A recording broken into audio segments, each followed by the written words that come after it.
오늘 마태복음 20장 17절로 19절 말씀을 통해서 영적 무지에서 벗어나십시오 라는 제목으로 하나님 말씀 증거하겠습니다. 살아서 누린 천국, 죽어서 영원히 사는 천국, 마태복음 강의 108번째 시간입니다. 오늘 말씀은 예수님께서 십자가에 못 박혀 죽으시고 또 3일 만에 부활하실 것이다 라고 하는 말씀을 세 번째 제자들에게 하신 내용입니다. 왜 예수님께서 이처럼 십자가에 못 박혀 죽으시고 또 부활하신다라고 하는 말을 한 번 말씀하신 게 아니라 또 기간은 짧은 기간 동안에 세 번에 걸쳐서 반복적으로 말씀하셨을까요? 그 이유는 이 십자가와 부활이 기독교 신앙의 가장 핵심이고 중요하기 때문에 그렇습니다. 예수님께서 십자가에 못 박혀 죽으실 때 우리의 죄와 저주와 가난과 질병을 다 담당하셔서 그래서 테텔레스타이 다 갚았다. 주님이 이렇게 말씀하시면서 우리의 모든 것을 청산하셨습니다. 그래서 이것을 믿는 자는 그 안에서 의인이 되고 또 축복자가 되고 부요자가 되고 강건자가 되는 것입니다. 그리고 예수님이 우리의 주인이 되시는 것이죠. 그래서 목자 되신 예수님 평생 우리를 책임져 주시고 하나님이 우리의 아버지가 되어 주셔서 창조주고 통치자고 또 심판주가 되시고 또 전지전능하시고 또 우리의 삶에 말씀하시고 사랑이 많으신 그 하나님이 우리의 아버지가 되어주시는 것입니다. 이 놀라운 일들이 바로 십자가를 통해서 우리에게 이루어 주신 것입니다. 하나님이 세상을 이처럼 사랑하사 독생자를 주셨으니 이는 저를 믿는 자마다 멸망하지 않고 영생을 얻게 하려 하십니다. 이것이 기독교의 가장 중요한 핵심적인 복음의 말씀입니다. 이 복음의 말씀이 무엇입니까? 바로 십자가입니다. 하나님께서 그 아들을 우리에게 보내주셔서 그로 말미암아 십자가에 죽으신 것을 믿는 자, 날 위해서 죽으셨다. 나 때문에 죽으셨다. 내 죄를 짊어지고 죽으셨다. 이것을 믿는 자마다 멸망하지 않고 영생을 얻는 실질적인 그 은혜를 누리게 됩니다. 그리고 죽으시고 3일 만에 부활하셨습니다. 부활하셔서 지금도 사망의 권세를 이기셨기 때문에 우리와 함께하여 주십니다. 그래서 함께 하신 예수님이 우리의 인생에 그것을 믿는 것으로만 우리가 사는 동안에 연약하기 때문에 자꾸 넘어지고 쓰러지는데 그 예수님이 함께 하셔서 부활하신 예수님이 함께 하셔서 마침내 성공적으로 천국까지 갈 수 있도록 우리를 인도하십니다. 예수님의 영인 성령으로 우리에게 함께 하셔서 믿게 하시고 깨닫게 하시고 예수님의 말씀인 성경으로 우리에게 들려주셔서 무엇인지 정확하게 알고 온전케 해서 가게 하시고 또 예수님의 몸인 교회 안에서 우리를 지체로 불러주셔서 믿는 것과 아는 것이 하나가 돼서 이 믿음이 실제가 되어서 우리의 삶을 살아갈 수 있도록 주님이 이렇게 만들어 주십니다. 그래서 예수님의 십자가와 부활, 이것은 기독교의 전체요 또 기독교의 가장 중요한 핵심이다라고 말할 수 있습니다. 그런 점에서 3번 반복할 뿐만 아니라 사실은 수백 번 반복해도 모자람이 없는 그 핵심적인 내용이다라고 말할 수 있습니다. 그런데 이 이유 말고 또 한 가지 이유 때문에 예수님은 3번을 반복해서 말씀하십니다. 그 이유는 이처럼 중요한 말씀임에도 불구하고 제자들이 전혀 알아듣지 못했습니다. 그래서 알아듣도록 하기 위해서 3번을 반복해서 말씀하십니다. 이 말씀을 하실 때마다 제자들의 반응이 어떤지를 보면 이들이 전혀 이 내용을 알아듣지를 못했구나 하는 것을 우리가 알 수 있게 됩니다. 처음 말씀하셨던 것이 마태복음 16장인데 마태복음 16장 21절부터 23절 같이 한번 한 목소리 한번 읽어봅시다. 시작. 이때로부터 예수 그리스도께서 자기가 예루살렘에 올라가 장로들과 대제사장들과 서기관들에게 많은 고난을 받고 죽임을 당하고 제3일에 살아나야 할 것을 제자들에게 비로소 나타내시니 베드로가 예수를 붙들고 항변하여 이르되 주여 그리 마옵소서 이 일이 결코 주께 미치지 아니하리이다. 예수께서 돌이키시며 베드로에게 이르시되 사탄아 내 뒤로 물러가라. 너는 나를 넘어지게 하는 자로다. 내가 하나님의 일을 생각하지 아니하고 도리어 사람의 일을 생각하는도다 하시고, 자, 비로소 처음으로 십자가의 죽으심과 제3일에 다시 살아나시는 부활에 대해서 말씀하십니다. 그랬을 때 베드로가 항변하면서 어떻게 그러실 수 있습니까? 말도 안 됩니다 라고 인정에 끌려서 예수님 앞에 반응을 합니다. 그 반응을 보시고 예수님 말씀하십니다. 사탄아 뒤로 물러가라. 베드로야 뒤로 물러가라. 이게 아닙니다. 왜냐하면 너는 지금 하나님의 일에 대해서는 전혀 관심이 없고 사람의 일에 대해서만 관심이 있구나 라는 것입니다. 우리가 말씀을 들을 때 하나님의 말씀으로 듣지 못하고 사람의 말로, 목사님이 그렇게 얘기하는 것, 그렇게 듣는 것이 전혀 못 알아듣는 것입니다. 하나님의 일이 진행될 때 교회 안에서 하나님의 일로 보지 못하고 사람의 일로 보는 것, 그게 전혀 깨닫지 못하는 것입니다. 이렇게 깨닫지 못하는 과정 속에 예수님이 다시 조금 있다가 이어서 반복적으로 말씀하십니다. 그것이 마태복음 17장 22절 23절 같이 한번 한 목소리 읽어볼까요? 시작. 갈릴리에 모일 때에 예수께서 제자들에게 이르시되 인자가 장차 사람들의 손에 넘겨져 죽임을 당하고 제3일에 살아나리라 하시니 제자들이 매우 근심하더라. 다시 또 지금 그 가이사랴 빌립보로 가실 때 말씀하시고 돌아와서 갈릴리에 모였을 때 또 다시 말씀하십니다. 전혀 못 알아들으니까 주님이 반복해서 말씀을 하시는 거죠. 그 말씀을 들었을 때 제자들이 매우 근심합니다. 지금 무엇입니까? 예수님이 죽으시는 것 참 근심할 사건이지만 더 중요한 것은 부활하시는 거죠. 그랬을 때 제자들이 제대로 알아들었으면 물어봐야 되죠. 왜 죽으셔야 합니까? 죽으심의 이유가 무엇입니까? 라고 했다면 아마 복음서에 십자가의 죽으심의 사건의 이유가 무엇인지 분명하게 설명했을 겁니다. 서신서에 나오지 않고 이것이 복음서에 나와 있어야 될 예수님이 친히 말씀하실 내용이었을 것입니다. 근데 누구도 물어보지 않습니다. 왜냐하면 제대로 못 알아들었으니까 그렇습니다. 묻는 것도 알아야 묻는 거지 모르면 뭘 물어야 될지도 몰라서 묻지도 못합니다. 그러니까 제자들은 그냥 근심만 합니다. 예수님 죽는다. 그냥 이런 한두 가지 단어만 들리고 무슨 말인지 전혀 못 알아듣고 왜 죽으시고 왜 부활하실까? 또 3일 만에 부활하면 왜 그런 일들이 생길까? 이걸 전혀 못 알아듣는 것입니다. 여러분들이 말씀을 들을 때 한두 가지 단어에 꽂혀서 그 단어만 알고 있는 것, 말씀을 전혀 못 알아듣고 있는 것입니다. 얼마나 많은 사람들이 그런 식으로 설교를 듣고 그렇게 신앙생활을 합니다. 못 알아듣는 것입니다. 그러니까 다시 또 예수님이 오늘 본문에 또 다시 말씀하십니다. 내가 3일 만에 죽고 그리고 내가 십자가에 못 박혀 죽게 되고 3일 만에 다시 부활할 것이다. 근데 이 말을 들었을 때 제자들이 어떻게 반응을 합니까? 오늘 20절, 21절에 보면 그때 세베대의 아들 어머니가 그 아들들을 데리고 예수께 와서 절하며 무엇을 구하니 예수께서 이르시되 무엇을 원하느냐 이르되 나의 이 두 아들을 주의 나라에서 하나는 주의 우편에 하나는 주의 좌편에 앉게 하소서. 지금 예수님이 십자가에 못 박혀 죽을 거야, 부활할 거야 라고 하는 말씀을 하실 때 관심이 전혀 없습니다. 오직 그들의 관심은 지금 예루살렘으로 올라가시니까 예수님이 왕이 되시나 보다, 예수님의 나라가 세워지나 보다. 그러니까 자기 나름대로 헛된 기대를 하는 것입니다. 그래서 요청하는 것입니다. 이 아들 둘을 하나는 우편에 하나는 좌편에, 좌의정 우의정 그걸로 삼아주세요. 권력욕, 명예욕 이거에 가득 차서 말씀이 하나도 안 들리는 것입니다. 결국 이들이 이렇게 말씀을 못 듣게 된 결과가 어떻게 됩니까? 예수님 십자가에 못 박혀 죽으시고 부활하실 때 제자들은 다 도망갔습니다. 부활하신 사건에 대한 얘기를 그 여인들로부터 들었음에도 불구하고 제자들은 낙심하고 다 도망갑니다. 그 대표적인 예가 바로 엠마오로 가는 두 제자의 그 사건입니다. 엠마오로 가는 그 두 제자, 거기서 걸어가면서 바로 옆에 예수님이 같이 걸어갑니다. 근데 같이 걸어가는데 그들이 마음속에 이미 예수님은 죽었어, 이게 너무 확실하니까, 부활했다는 말을 들었음에도 불구하고 안 믿으니까, 이미 예수님이 그 전에 말씀하셨음에도 불구하고 전혀 들은 기억조차 없으니까, 여러분들이 말씀을 들었을 때 기억조차 없는 것, 사실은 안 들은 것입니다. 못 들은 것입니다. 근데 그렇게 해서 있으니까 그런 사건 가운데 예수님 옆에 걸어감에도 불구하고 그들이 예수님인지 알아보지 못합니다. 뻔히 예수님입니다. 3년만 동안 같이 있었던 예수님인데 죽었다라고 하는 마음이 아주 결정되니까 못 알아보는 것입니다. 그래서 근심하고 가니까 그 예수님이 물어봅니다. 너희들은 왜 근심하고 가냐? 아니 보니까 예루살렘에서 지금 내려오시는 분 같은데 왜 그 소식을 모르느냐? 우리의 선지자가 죽었다. 어떤 사람들은 부활했다는 말도 있지만 그걸 어떻게 믿겠느냐? 하고서 투덜투덜하면서 지금 걸어갑니다.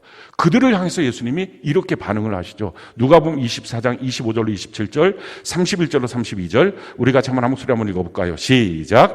이르시되 미련하고 선지자들이 말한 모든 것을 마음에 더디 믿는 자들이요 그리스도가 이런 고난을 받고 자기의 영광에 들어가야 할 것이 아니냐 하시고 이에 모세와 모든 선지자의 글로 시작하여 모든 성경에 쓴 바 나와 자기에 관한 것을 자세히 설명하시니라.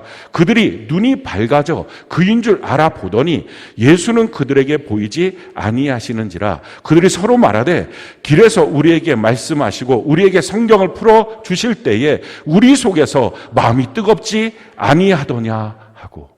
그때 가서 예수님이 그 선지자들로 구약을 통해서 예수님이 왜 못 박혀 죽으시고 부활하셔야 되는지 이 사건을 설명을 해줍니다. 그러니까 지금 예수님은 사실은 제자들이 물어봤을 때 설명할 수 있었습니다. 설명할 준비이 충분히 돼 있었고 이미 복음서를 통해서 우리는 예수님이 왜 죽으시고 부활하셔야 되는지 이걸 충분히 알 수 있었는데 제자들이 예수님 말씀하실 때 못 알아들었던 것입니다. 그러니까 관심도 없고 질문도 없고 엉뚱한 다른 생각들에 사로잡혀 있었던 것입니다. 그 결과로 그 현장에서는 십자가 현장에서 부활의 현장에서 낙심하고 다 흩어져 도망가는 것입니다. 옆에 있던 예수님도 못 알아볼 만큼 그렇게 낙심해서 믿음이 완전히 무너진 상태로 걸어가는 것입니다. 그때 예수님이 성경을 풀어주죠. 그러면서 그러고 나서 그들의 눈이 열립니다. 마음이 뜨거워지면서 야 이게 정말 그렇구나. 말씀이 이렇구나. 말씀이 그때 가서야 들려진 것입니다. 그랬더니 예수님이구나. 그걸 발견하는 거죠. 동행하시는 예수님, 함께 하시는 예수님. 아, 예수님이 왜 이렇게 하셨는지 그게 깨달아졌다는 것입니다. 이 말씀을 통해서 우리가 볼 수 있는 게 뭡니까? 모든 시험 드는 것, 실족하는 것, 낙심하는 것, 다 영적 무지에 따라서 나온 결과물입니다. 수없이 하나님 말씀하셨어요. 그런데 그 말씀을 못 알아듣고 있기 때문에 그 현장이 되었을 때 결국은 낙심하고 시험 들고 실족하는 것입니다. 예수님 말씀하지 않으셨느냐? 그거 아니에요. 성경이 우리에게 말씀하지 않느냐? 그거 아니에요. 우리 예수님이 우리의 목자가 되십니다. 그러니 목자 되신 예수님이 우리를 인도하실 때 우리의 삶에 대해서 너무도 구체적으로 말씀하십니다. 오늘 이렇게 할 거야. 이렇게 할 거야. 내가 너의 인생에 이런 식으로 내가 인도할 거야. 근데 전혀 거기에 대해서 관심이 없습니다. 그냥 뜨문뜨문 한두 단어 그거 갖고 은혜 받았다고 생각하고 뜨문뜨문 한두 단어 자기의 감정, 인정 이런 거에 사로잡혀서 전혀 그 말씀을 못 듣기 때문에 실질적인 현장에서는 실족하고 실질적인 현장에서는 시험 들고 오해하고 그렇게 무너지는 인생이 되는 것입니다. 성경은 우리에게 이와 같이 말씀하고 있습니다. 사도행전 26장 26절 우리 같이 한번 목소리 한번 읽어볼까요? 시작. 왕께서는 이 일을 아시기로 내가 왕께 담대히 말하노니 이 일에 하나라도 아시지 못함이 없는 줄 믿나이다. 이 일은 한쪽 구석에서 행한 것이 아니니이다. 하나님의 모든 말씀은 한쪽 구석에서 행한 것이 아니다. 그래서 우리가 그걸 몰라서 실족하는 게 아니라는 것입니다. 충분히 말씀하셨지만 다 보여주셨지만 안 듣는 것입니다. 스스로가 다른 거에 사로잡혀서 이 영적 무지에 빠져 있는 것입니다. 지금도 수많은 교회에서 하나님의 말씀은 선포됩니다. 구체적인 성경을 통해서 우리에게 분명하게 말씀하셨습니다. 수많은 전도자, 설교자를 통해서 우리에게 구체적으로 말씀하십니다. 그런데 다 못 알아듣는 것입니다. 자기 삶에 대해서 전혀 모르는 것입니다. 예수님에 대해서 전혀 모르고 인생을 살기 때문에 교회가 무엇인지 전혀 모르고 살기 때문에 결국은 실족하고 시험 드는 것입니다. 지금 어떻게 보면 말씀의 홍수의 시대다라고 말할 수 있을 것입니다. 인터넷만 열면 원하는 목사님, 원하는 교회 설교 언제든지 다 들을 수 있습니다. 근데 문제는 뭡니까? 진짜 듣고 있느냐 하는 거예요. 자기 생각을 강화시키기 위해서 그렇지 아 그렇지 뭐 이렇게 몇 가지 말을 듣고서 있을 뿐이지 진짜 하나님의 말씀 앞에서 꼬꾸라지고 있느냐. 말씀이 하나님이신데 하나님 앞에 엎드려서 말씀을 듣고 있느냐. 그거 아니라는 것입니다. 성경은 도리어 이렇게 말하죠. 이처럼 말씀의 홍수의 시대지만 실제로는 말씀의 기근의 시대다 라는 것입니다. 성경이 우리에게 이렇게 말하죠. 아모스 8장 11절 같이 한번 읽어볼까요? 시작. 주 여호와의 말씀이니라. 보라 날이 이를지라 내가 기근을 땅에 보내리니 양식이 없어 주림이 아니며 물이 없어 가람이 아니요 여호와의 말씀을 듣지 못한 기갈이라. 하나님의 말씀을 수없이 들었다고 하지만 사실은 하나도 못 들은 것입니다. 왜? 말씀을 들었으면 그런 반응이 안 나옵니다. 말씀을 들었으면 그런 삶이 안 됩니다. 말씀을 들었으면 그와 같은 질문이 안 나옵니다. 제대로 된 질문, 제대로 된 반응, 제대로 된 회개, 제대로 된 삶이 나올 수밖에 없기 때문에 그렇습니다. 왜 이렇게 말씀을 못 들을까요? 매주 여러분들의 교회 와서 예배를 드림에도 불구하고 왜 실질적으로 하나님이 말씀하신 것처럼 말씀의 기갈의 시대다, 기근이다, 왜 이런 말들을 우리가 듣게 될까요? 왜 말씀을 우리 실질적으로 듣지 못할까요? 이유가 세 가지가 있어요. 첫 번째 이유, 듣기 싫어서 안 듣는 것입니다. 성경 것을 아주 노골적으로 분명하게 우리에게 말씀합니다. 너희가 아주 듣기 싫어서 말씀을 안 듣는 거야. 성경이 이와 같이 말씀합니다. 스가랴 7장 11절 12절 같이 한번 목소리 한번 읽어볼까요? 시작.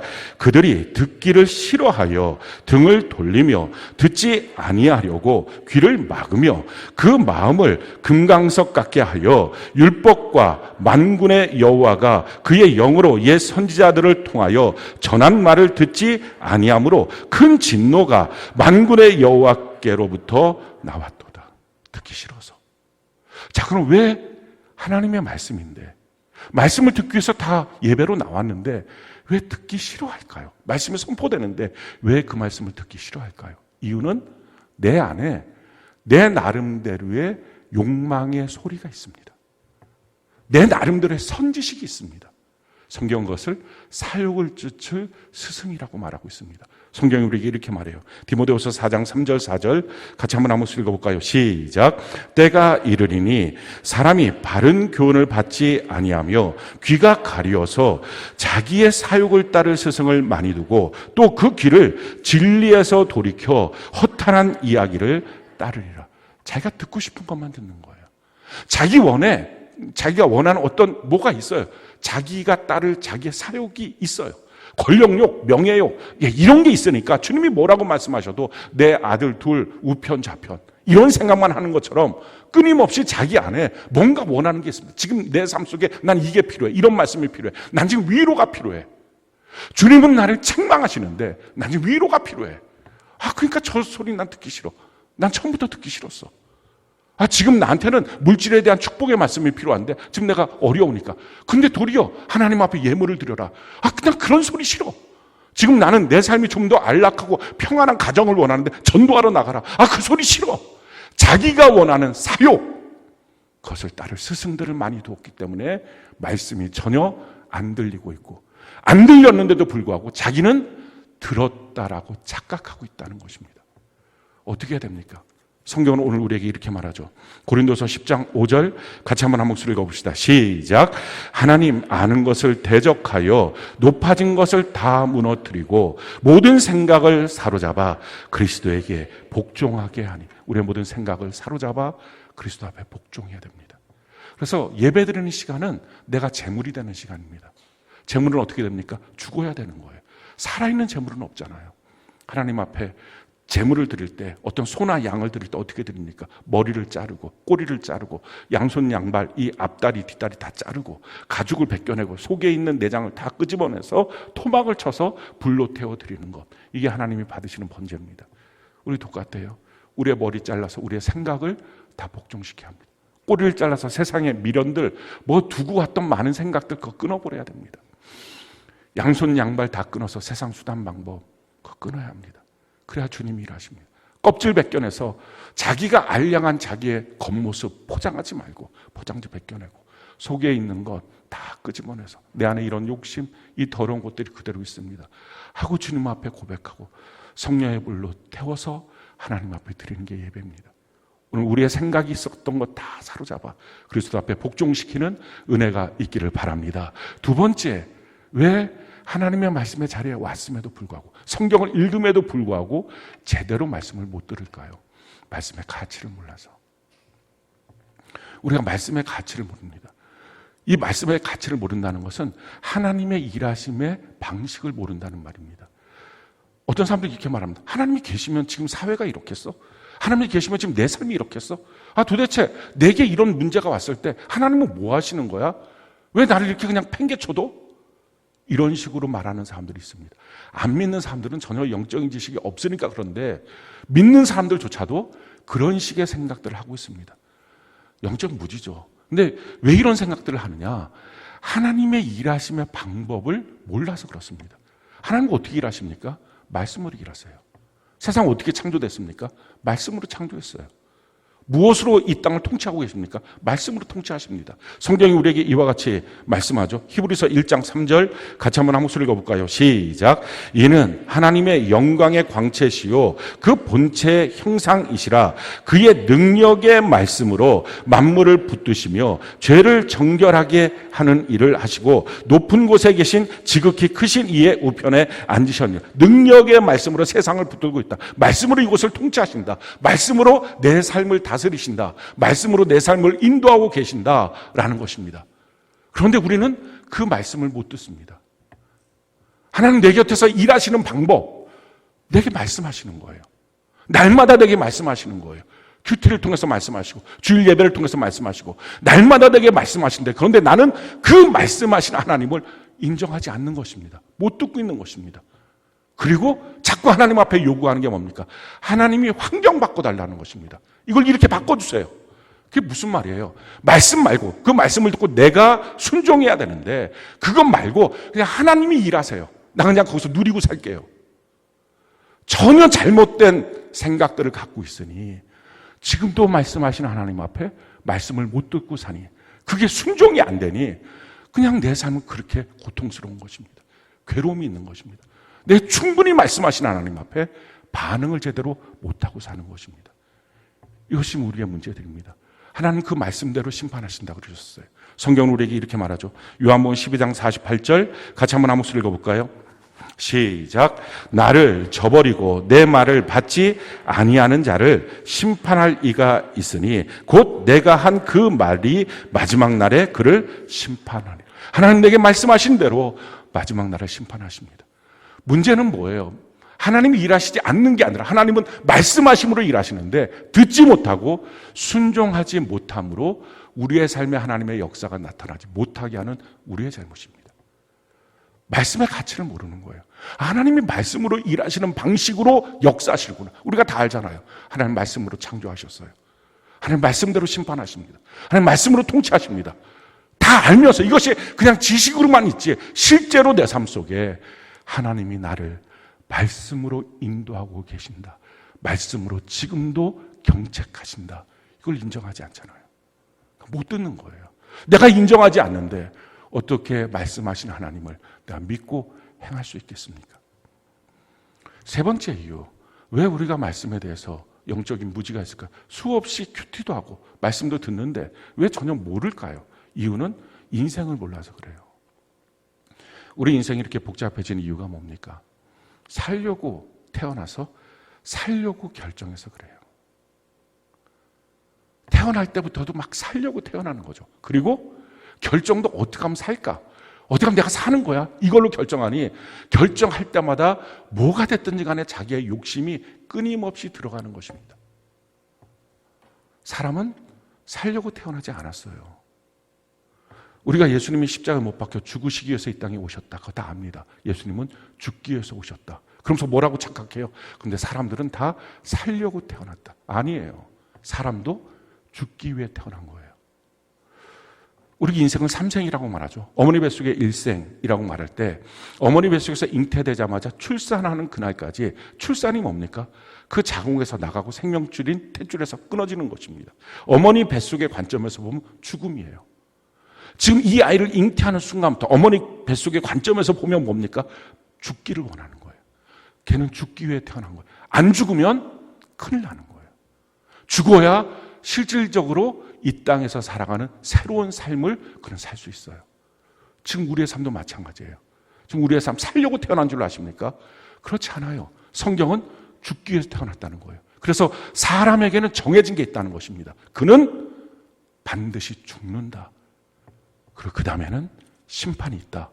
이걸 정해놨다는 것입니다. 그러니까 모든 사람들은 제대로 죽기 위해서, 바르게 죽기 위해서, 이 아기의 입장에서 보면 건강하게 태어나는 것, 다른 말로 말하면 사지백체 이목구비 제대로 만들어서 어머니 뱃속의 관점에서 죽기 위해서 잉태된 것입니다. 지금 우리는 영원한 천국에 들어가기 위해서 죽어야 그곳에 들어가니까 죽기 위해서, 근데 그냥 죽는 게 아니라 지옥 가는 죽음, 이거 되면 안 되니까 주님 안에서 바르게 온전하게 천국 가도록 죽기 위해서, 그 심판 앞에서 통과하도록 불못에 빠지지 않도록 하기 위해서 지금을 사는 것입니다. 성경이 우리에게 이렇게 말씀하죠. 히브리서 9장 27절 같이 한번 한 목소리 한번 읽어볼까요? 시작. 한번 죽는 것은 사람에게 정해진 것이요 그 후에는 심판이 있으리니. 사람이 잘 죽을 것, 웰빙이라고 하는 단어가 굉장히 많다가 최근에는 웰다잉, 제대로 바르게 죽자. 그러니까 인생이 분명하게 보이더라 하는 말들을 합니다. 내가 어떻게 죽을까? 어떤 자리에서 어떤 모습으로 내가 죽어야 할까? 이거를 결정하고 나면 사는 것에 대한 결정은 매우 간명합니다. 뭘 할지, 어떻게 살지. 욕심이 들어가지는 않습니다. 그러니 제대로 보고 사는 것입니다. 성경은 우리에게 그 죽고 난 다음에 반드시 심판이 있는데 그 심판을 위해서 이렇게 준비하며 살라라고 말씀하고 있습니다. 전도서 11장 9절, 12장 13절, 14절 우리 같이 한번 목소리 읽어볼까요? 시작. 청년이여 내 어린 때를 즐거워하며 내 청년의 날들을 마음에 기뻐하여 마음에 원하는 길들과 내 눈이 보는 대로 행하라. 그러나 하나님이 이 모든 일로 말미암아 너를 심판하실 줄 알라. 일의 결국을 다 들었으니 하나님을 경외하고 그의 명령들을 지킬지어다. 이것이 모든 사람의 본분이니라. 하나님은 모든 행위와 모든 은밀한 일을 선악간에 심판하시느니라. 너희가 마음대로 살아라. 그러나 심판이 있다는 걸 기억하라. 그래서 결론적으로 하나님을 경외하고 하나님의 말씀대로 그 말씀 제대로 알고 살아야 된다라는 것입니다. 그래서 그 심판의 날에 하나님 앞에 착하고 충성된 종이라고 칭찬받고 영원한 천국에 들어가기 위해서 사는 것이다 라는 것입니다. 살려고 사니까 어떡합니까? 알지만요. 그렇게 해야 되는 것도 나도 알지만요. 지금 돈 벌어야 되잖아요. 지금 그 사람이 있어야 되잖아요. 그 직장 가야 되잖아요. 다 알지만 어쩔 수 없잖아요. 그러니까 불법이 되는 것입니다. 그러니 엉뚱한 일들이 자꾸 진행되는 것입니다. 바르게 죽는 그날을 위해서 사는 것. 그러면 말씀이 무엇인지, 날 향한 말씀이 무엇인지가 깨달아지고 알게 되는 것입니다. 하나님의 말씀, 그 말씀은 무엇입니까? 성경은 우리에게 이렇게 말하죠. 시편 119편 105절 같이 한번 한 목소리 읽어볼까요? 시작. 주의 말씀은 내 발의 등이요 내 길의 빛이니이다. 하나님의 말씀은 내 발의 등, 내 길의 빛입니다. 그래서 말씀을 듣고 말씀을 알고 말씀을 믿고 날마다 내게 말씀하신 하나님을 따라가면 실족하지 않습니다. 시험 들지 않습니다. 그래서 말씀드리는 거예요. 왜 실족하고 왜 시험 드느냐? 말씀을 몰라서. 영적 무지예요. 좀 속되게 표현하면 무식해서 시험 드는 것입니다. 무식해서 실족하는 것입니다. 그래서 제대로 알고 제대로 들으면 바르게 갈 수 있습니다. 우리 인생길 혼란스럽지 않습니다. 제대로 걸어갈 수 있습니다. 예수님이 나의 목자인데 어떻게 인생길이 혼란스럽겠어요? 어떻게 갈팡질팡하겠어요? 제대로 걸어갈 수 있습니다. 말씀이 무엇입니까? 시편 119편 98절 같이 한번 한 목소리 읽어볼까요? 시작. 주의 계명들이 항상 나와 함께하므로 그것들이 나를 원수보다 지혜롭게 하나이다. 원수 악한 마귀가 도전해 옵니다. 그러나 성도들은 악한 마귀 그 원수의 도전 앞에 우리가 흔들리지 않는 것은 하나님의 말씀이 있게 되면 원수보다 항상 더 지혜롭게 만들어 주십니다. 왜 마귀한테 유혹당하고 미혹당하고 의혹당해서 왜 끌려다닐까요? 이유는 말씀이 없기 때문이에요. 영적 무지. 말씀이 없으니까 뭐가 이런지 모르겠어요. 의혹 생기고 미혹 끌려다니고 엉뚱한 말, 말도 안 되는 말, 앞뒤만 따져봐도 되지도 않는 말들 끌려다니고 이런 인생들, 허망한 인생들을 사는 것입니다. 말씀이 무엇입니까? 시편 119편 9절 같이 한번 한 목소리 읽어볼까요? 시작. 청년이 무엇으로 그의 행실을 깨끗하게 하리까? 주의 말씀만 지킬 따름이니라. 하나님의 말씀으로 우리는 깨끗해집니다. 말씀과 기도로 거룩하여지는 삶을 살게 되는 것입니다. 말씀이 무엇입니까? 시편 107편 19절로 20절 같이 한번 목소리 읽어볼까요? 시작. 이에 그들이 그들의 고통 때문에 여호와께 부르짖음에 그가 그들의 고통에서 그들을 구원하시되 그가 그의 말씀을 보내어 그들을 고치시고 위험한 지경에서 건지시는도다. 우리가 하나님께 간절하게 내 삶의 문제를 놓고 기도하면, 내 자녀의 문제를 놓고 기도하면, 내 삶의 여러 가지 일들을 놓고 간절히 기도하면 하나님은 어떻게 하신다고요? 말씀을 보내주신다는 거예요. 우리는 어떻게 생각합니까? 환경을 바꿔주실 거다. 그렇게 하나님 일하지 않는다고요.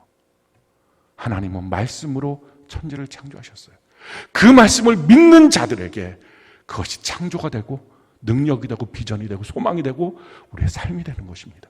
말씀이 선포될 때 말씀이 우리 안의 역사에서 그것이 믿어지지 않는데 그냥 말씀만 따로 움직여서 창조가 되고 역사가 됩니까?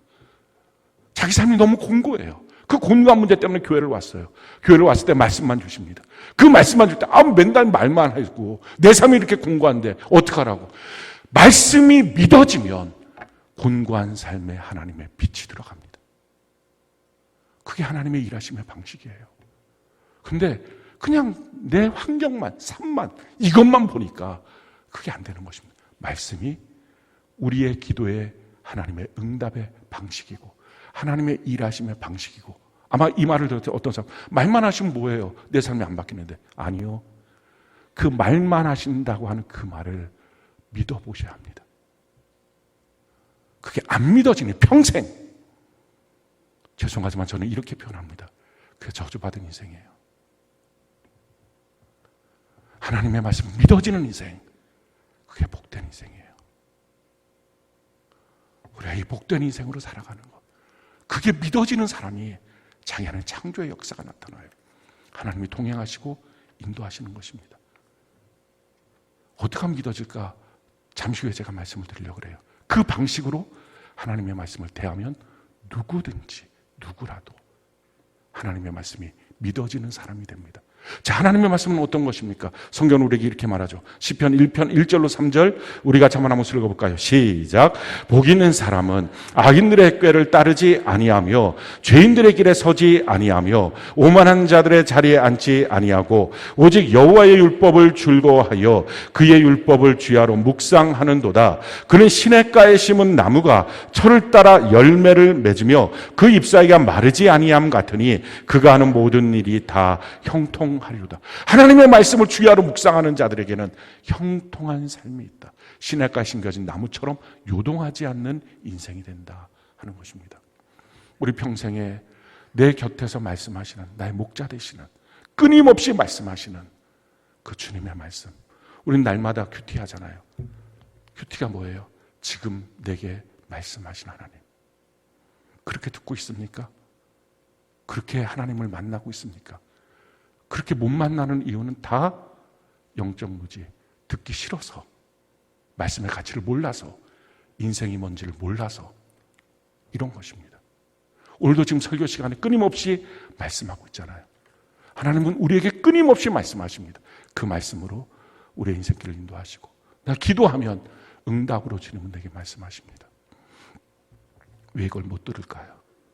왜 이게 안 믿어질까요? 어떻게 하면 들리고 어떻게 하면 믿어질 수 있을까요? 네 가지, 우리가 그 방법을 네 가지가 다 우리 안에 있어야 됩니다. 첫 번째, 온유함으로 말씀을 받는 것입니다. 성경이 우리에게 이렇게 말씀합니다. 야고보서 1장 21절 같이 한번 한 목소리 한번 읽어볼까요? 시작. 그러므로 모든 더러운 것과 넘치는 악을 내버리고 너희 영혼을 능히 구원할 바 마음에 심어진 말씀을 온유함으로 받으라. 모든 더러운 것, 넘치는 악, 이거 내보내고 말씀드려야 합니다. 그냥 와서 털썩, 이거 평생 가도 못 듣고 못 듣는 것 정도가 아니라 안 믿어집니다. 실질적으로 사람들한테, 시험 들어있는 사람들, 뭐 하라는 거, 왜 해야 되냐고 막 투덜투덜 하는 사람들 하고 점검해 보면 안 믿어져서 안 하는 겁니다. 이게 믿어지면 안 하겠어요. 큐티. 날마다 주님이 정말 새벽에 배송된 신문처럼 신선하게 날 향하여 말씀하신다는 게 믿어지면 이걸 억지로 하겠어요? 일기 쓰는 것, 주님과 동행하는 그 삶에 대해서 고백하고 주님과의 이 교제 시간, 이게 믿어지면 이걸 쓰는 것이 짐이라고 여겨지겠어요? 안 믿어지니까. 교회 생활, 예배 드리고 셀 예배 드리라는 거, 그 안에서 말씀의 집이 지어진다. 이게 안 믿어지니까 지 고집대로 하는 것입니다. 그러니까 다 안 믿어지는 거예요. 왜 안 믿어졌어요? 자기 안에 온갖 더러운 것과 넘치는 악이 그대로 있는 상태에서 예배 시간에 앉아있으니 설교는 들러도 듣는 게 아닌 것입니다. 아니, 초등학교 학생들 6년만 학교를 다녀도 수학도 풀고 그 아이들 영어 배워갖고 영어도 하고 한국말도 하고 구사 다 합니다. 근데 어떻게 신앙생활 6년을 했는데도 아직도 몰라요. 아직도 안 돼요. 왜? 영적 무지. 넘치는 악, 온갖 더러운 것. 다 이걸 쏟아내고 말씀을 드려야 되는데 밭의 종류가 4종류가 있잖아요. 길가밭. 그건 다 소용없다는 거죠. 또 가시덤불밭, 또 돌짝밭. 여긴 열매 안 맺는다는 거예요. 옥토가 되는 것. 그걸 성경은 뭐라고 말해요? 하나님이 와서 밭을 갈아주는 게 아니라 자기가 말씀을 때 자기 밭을 갈아야 된다는 것입니다.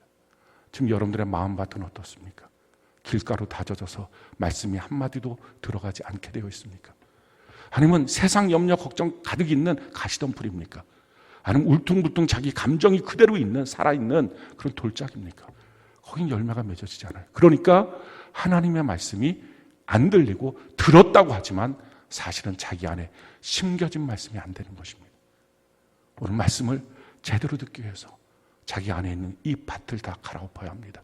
지금 이제라도 전 여러분들의 마음의 밭을 갈아엎는 은혜가 있기를 바랍니다. 두 번째, 어떻게 말씀을 우리가 대해야 될까? 간절함으로 하나님의 말씀을 받아야 합니다. 성경이 우리에게 이렇게 말합니다. 사도행전 17장 11절 같이 한번 읽어볼까요? 시작. 베레아에 있는 사람들은 데살로니가에 있는 사람들보다 더 너그러워서 간절한 마음으로 말씀을 받고 이것이 그러한가 하여 날마다 성경을 상고함. 간절함입니다. 간절함이라는 것은 적극적이라는 것입니다. 여기서 생명이 있어. 내가 이걸 적극적으로 들어야 돼. 들리면 듣고 말면 말고. 이런 사람들이 다 눈 감고 있는 사람들이에요. 예배 시간에 조는 사람들.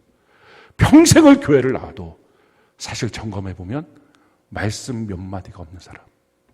그러니까 그 몇 마디 갖고 자기 인생을 사니 그게 어떻게 인생이 하나님의 말씀에 이끌림이 있겠어요? 몇 마디 말씀 빼놓고 나머지는 다 자기 생각, 자기 고집이죠.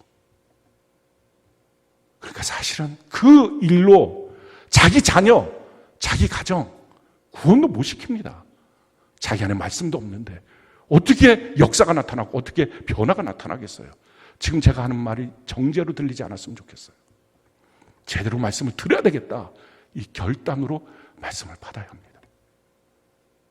간절함으로, 적극적으로. 내가 어떻게 하든지 말씀 받아야지.